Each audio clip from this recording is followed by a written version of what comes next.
to our lab, where we take boring things and make them exciting. And where we take exciting things and make them scrumptious. Today, we are going to make bread. How does bread show diligence? I know I show diligence when I eat the bread because I work very hard to eat it all. There is something inside it that needs to show diligence.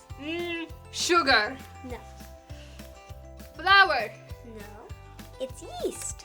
Yeast. Because yeast makes the bread rise, and the little things have to be diligent and pop up.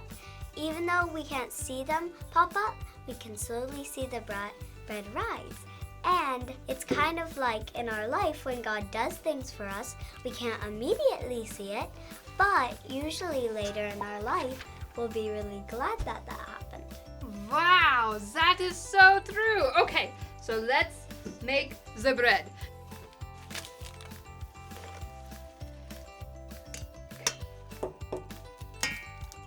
Now we stir. I better switch arms, otherwise I will have one strong muscly arm and one wimpy arm. Once it's all combined, we are going to knead this on a floury surface.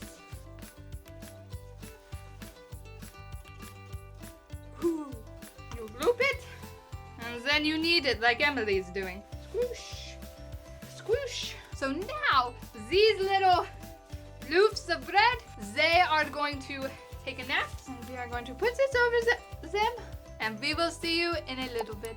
Let's check. Look, they are rising a little bit. So now what we do is we take these two pans, and we are going to make little rolls. Pooch. And then you squish it. You know, I was thinking, just like how this yeast is working and we don't see it, God, He is always working, even when we can't see it. And He's working in the good things and in the bad things.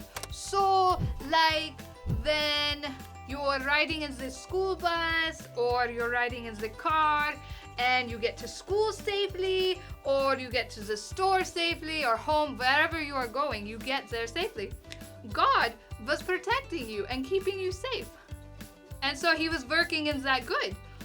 But He is also working when maybe you get in a car accident and you or someone that you know gets hurt. You can trust that God is going to use that bad things that happen. He's still going to use it, and He's still working and in control. Now, what we do with these is we cover them one more time, and they are going to sit here for a while, and then they are going to bake. So 30 minutes, we will check them and see if they have risen. They smell divine. Let's gently place them in the oven and cook them and see how they taste. Now, every time we eat bread, we can remember, just like the yeast, you can slowly see it working, and God is slowly working on our life. We're gonna play Animal Tag.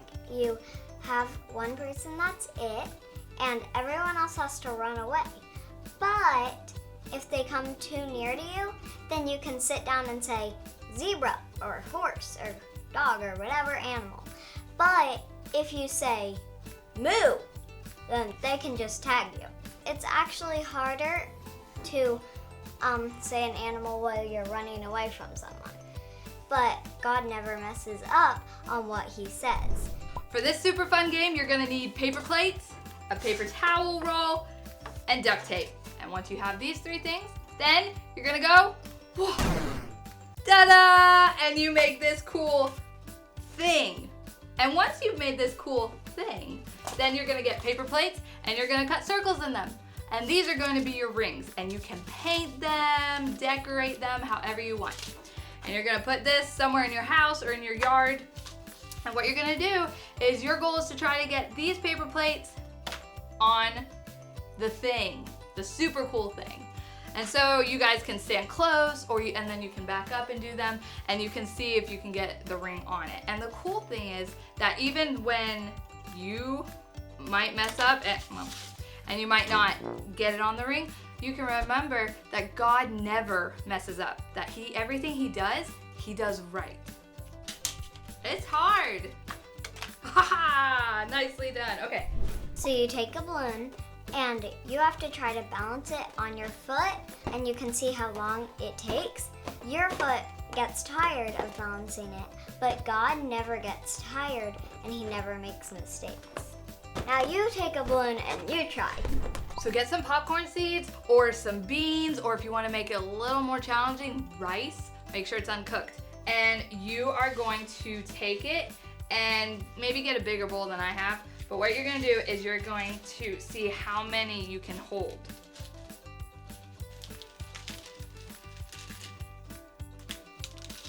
Oh, I was already kind of dropping some. And now we're going to count them. So let's go. Wow, I only have 100 and I have a super, super long way to go. And just think, to me, this is a lot to hold. But God is holding the whole entire world like this. And he's not losing anybody, he's not dropping anybody, he's not overwhelmed by it. Isn't that cool?